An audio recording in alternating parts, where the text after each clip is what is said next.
Sir मुझे ये बताएं, आलमी जरीदा तारीफ़ कर रहा है पाकिस्तान के फील्ड मार्शल आसिम मुनीर की, लेकिन आप मुझे बताएं कि इसको किस तरह से यूटिलाइज़ किया जा सकता है पाकिस्तान को मज़ीद बेहतरी की जानिब लेकर जाने के लिए, पाकिस्तान की माशी बेहतरी के लिए इस जो रिपोर्ट है उसको किस तरह से कंज्यूम किया जाना चाहिए?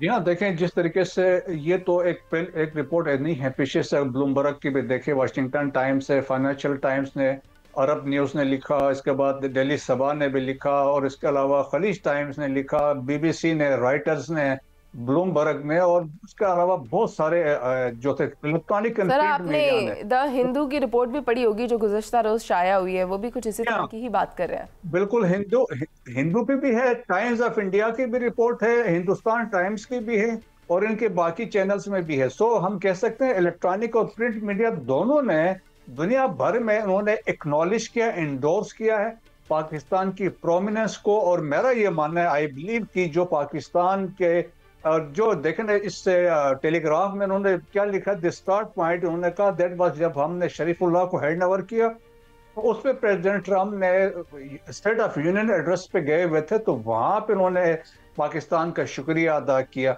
फिर उसके बाद जो मेजर ब्रेक थ्रू जो ये पेपर कहता है, दैट वाज जब फील्ड मार्शल लंच पे गए हैं, तो दैट वाज द स्टार्ट। फिर जब हमारी मिलिट्री और स्ट्रेटेजिक एंगेजमेंट वहां से स्टार्ट हुई, और उसके बाद आप देखें आपके ट्रेड पे जो एक टैरिफ का जो मसला था वो हल हुआ, और सब्सिक्वेंटली अभी आपको F-16 की भी पैकेज मिल गया, सब बहुत सारी चीजें हैं। सो अब देखें कि अब दुनिया में देखें, आल्दो दुनिया मानती है, जिस तरह अगर आपको याद हो फाइनेंशियल टाइम्स में आर्टिकल में पाकिस्तान को उन्होंने इंक्लूड किया एज ए मिडिल पावर। और मिडिल पावर का मतलब ये है कि उन्होंने ये कहा कि अमेरिका पीछे विड्रॉ कर गया है, अपना सुपरवाइजरी रोल से निकल गए हैं। सो मिडिल पावर उनको कहा जाता है जिनकी इकोनॉमी राइज कर रही है, militarily they are very strong, और इसके अलावा diplomatically they are very influential. So Pakistan को उस कैटेगरी में डाला। फिर उन्होंने ये भी लिखा कि जो फील्ड मार्शल आसिम मुनीर है, उनका एज ए मॉडल है, मल्टी अलाइनर है। उसका मतलब ये था कि बैक वक्त simultaneously maintaining relations with all major powers.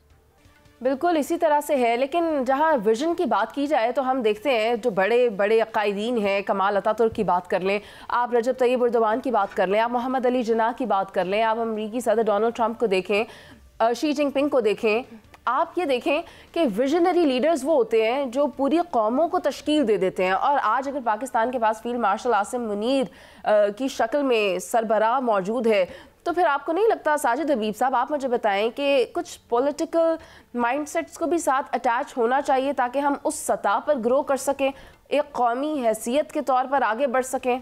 हमारा जो इस वक्त पोलिटिकल सेटअप है वो और मिलिट्री सेटअप, इन दोनों में एक हार्मनी है, चल रही है, दोनों इकट्ठे हैं। ट्रंप के भी दोनों फेवरेट हैं, field marshal is very favourite, Shahbaz Sharif की तारीफ करते हैं। लेकिन हमें तमाम बाकी पॉलिटिकल पार्टीज़ को भी ये चीज़ समझनी चाहिए कि हमें नेशनल इंटरेस्ट में इकट्ठे होके जो हमारी ग्लोबल डिप्लोमेसी है या रीजनल डिप्लोमेसी है उसमें यक ज़बान होना चाहिए, उसमें कोई डिफरेंस नहीं होना चाहिए।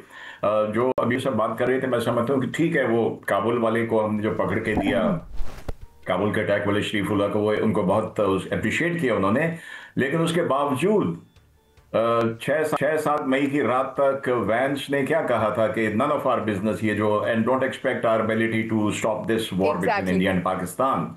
तो आई थिंक जो मेन जो गेम चेंजर था इस सारे में, वो राफेल गिरने से शुरू हुआ और बुनियादन मरसूस पे कंप्लीट हुआ। तो अब जब इन्होंने देखा कि ये चीज़ नहीं हो पाई जो भारत से वो करवाना चाहते थे, तो जहां फील्ड मार्शल को पहली दफा एक अमेरिकन प्रेसिडेंट के ऑफिस में खाने पे या उनके वहां पे बुलाया गया, उनसे बड़े उसमें माहौल में बात हुई। लेट मी टेल यू कि जब एयर चीफ को भी उसके बाद पेंटागन गए, तो उनके बड़े सीनियर ओहदेदार ने कहा कि आपने हमारी साउथ एशिया और चाइना इंडो पैसिफिक जो हमारी स्ट्रैटेजी है उसको अपसाइड डाउन कर दिया है। एग्जैक्टली और कई किताबें ऐसी पढ़ी हैं। अब मुझे एक चीज इजाजत तो कहा जाता है, देखिए अब एक चीज अगर इजाजत दे दो जी प्लीज, कि देखिए सीपैक बुनियादी चीज सबसे बड़ी जो थी चाइना की BRA में, वो रोडल बेल्ट इनिशिएट में वो है बेल्ट, वो सीपैक था। अब अगर अमेरिका ने कोई इंटरेस्ट शो किया है कि वो भी वहां पे आके कुछ कर सकता है, तो इसको नेगेटिव लिया जाएगा, लो जी अमेरिका को भी लाके बैठा लिया। अगर ये होगा तो ये चाइना की मर्जी से, हमारी बाहमी रजामंदी से होगा। और मैं कहता हूं कि जब दोनों ताकतें बैठ जाएंगी तो फिर डिस्टर्बेंस करने वाला कौन होगा। आप दुरुस्त फरमा रहे हैं। मैं यही कहना चाहूंगी कि वो पॉल कैनेडी की किताब है ना, the rise and fall of great powers, उसमें ये कहा गया है कि अगर आप वॉर के ऊपर अपना पूरा वर्कआउट कर रहे हैं, then you have to work on the economy as well, and these both have to go hand in hand. मगर पाकिस्तान के और भी काफ़ी मसाइल हैं, जिनमें से ये मईशत भी एक मसला है, टेररिज्म तो है ही, नेबर्स में जो कंट्रीज़ हैं, बी दैट इंडिया और अफ़गानिस्तान, तो वो हमारे जो बॉर्डर्स हैं वो काफ़ी हॉस्टाइल हैं। तो मल्टी अलाइनर का भी वर्ड यूज़ कर रहे थे हमारे साथ ब्रिगेडियर मसूद साहब। लेकिन ये जो तमाम मसाइल हम देख रहे हैं, शहजाद हुसैन भट्ट साहब आप मुझे बताएं, इसके बावजूद भी हम कितनी बेहतरी से उनको टेकअप कर रहे हैं कि द टेलीग्राफ भी उस पर पाकिस्तान को सराह रहा है, फील्ड मार्शल की एफर्ट्स को, अचीवमेंट्स को सराह रहा है। मगर इंडिया को ये बात क्यों नहीं समझ आती, अफगानिस्तान को ये बात क्यों समझ नहीं आती कि उनकी तरक्की पाकिस्तान के साथ चलने से मशरूत है? देखिए, बात ये है, आपने अभी टेलीग्राफ की बात की, इससे पहले काबिल एहतराम ब्रिगेडियर मसूद ने ब्लूमबर्ग की बात की, और हाल ही में बात है डिप्लोमैट की और दी हिंदू की। ये सारी जो जरीदे हैं, ये हो क्या रहा है? पूरी दुनिया जो है वो मुसलसल क्या कह रही है? वो पाकिस्तान की सफारती जंगी की कामयाबियों का कह रहे हैं कि ये वाज़िया तौर पर जो कामयाबियां हैं, ये इसका सबूत है। ये मैं नहीं लिख रहा, हम भारतीय मीडिया की तरह नहीं है कि जो कहते हैं कराची में जनाब हम जा रहे हैं, लाहौर के जिम खाना में जाके हम रोटी खाएंगे और जनाब हम पहुंच गए हैं। हम नहीं ऐसी बातें करते, अल्हम्दुलिल्लाह मेरा पूरा मीडिया ऐसी गुफ्तगू नहीं करता। मैं वो कह रहा हूं जिस तरह आप लोग कह रहे हैं कि पूरी दुनिया का मीडिया जो लिख रहा है वो कह रहा है वाज़िया तौर पर कि सफारती जो कामयाबियां हैं, जंगी तौर पर जो कामयाबियां हैं, वो पाकिस्तान को हासिल की है। अब बात यह है कि आलमी जरीदे में तो वाज़ह तौर पर यह भी लिखा गया कि सी पैक के साथ नए मुआशी रास्ते हमने खोले हैं, अल्हम्दुलिल्लाह। अच्छा, सफारती महाज पर नफसियाती बर्तरी हासिल की है हमने और भारत पीछे रह गया है। अब ये सारी जरीदों को छोड़कर अगर हम थोड़ा सा मैं आगे बढ़ूँ, ये तो वो कह रहे हैं।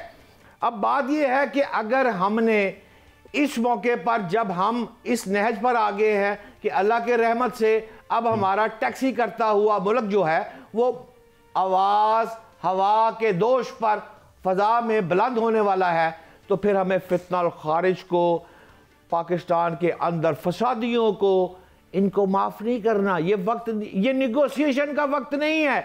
बात यह है, नरमी करो तो हद तक करनी चाहिए, लेकिन अगर बगावत हो तो मैं समझता हूं बेरहमी से बगावत को कुचल देना चाहिए। और अगर मेरे मुल्क के लिए कोई चीज़ नुकसानदेह है, वो फितनल खारिज है, वो कोई फसादी पाकिस्तान में है, तो उनके साथ बेरहमी से करना चाहिए। क्योंकि ये वक्त अगर गुजर गया, बहुत मुद्दत बाद अल्लाह पाक की रहमत से एक फील्ड मार्शल की सूरत में हमें एक शख्स फौजी सरबराह मिला है, और उसके साथ जो जमहूरी हुकूमत है, इन दोनों का एक कोऑर्डिनेशन है, एक पेज पर खड़े हैं।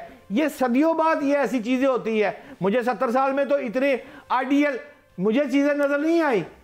मैंने जियाउल हक का दौर भी देखा, मैंने परवेज मुशर्रफ का दौर भी देखा, चौधरी शुजात साहब भी प्राइम मिनिस्टर देखे, ये सारी चीजें देखी।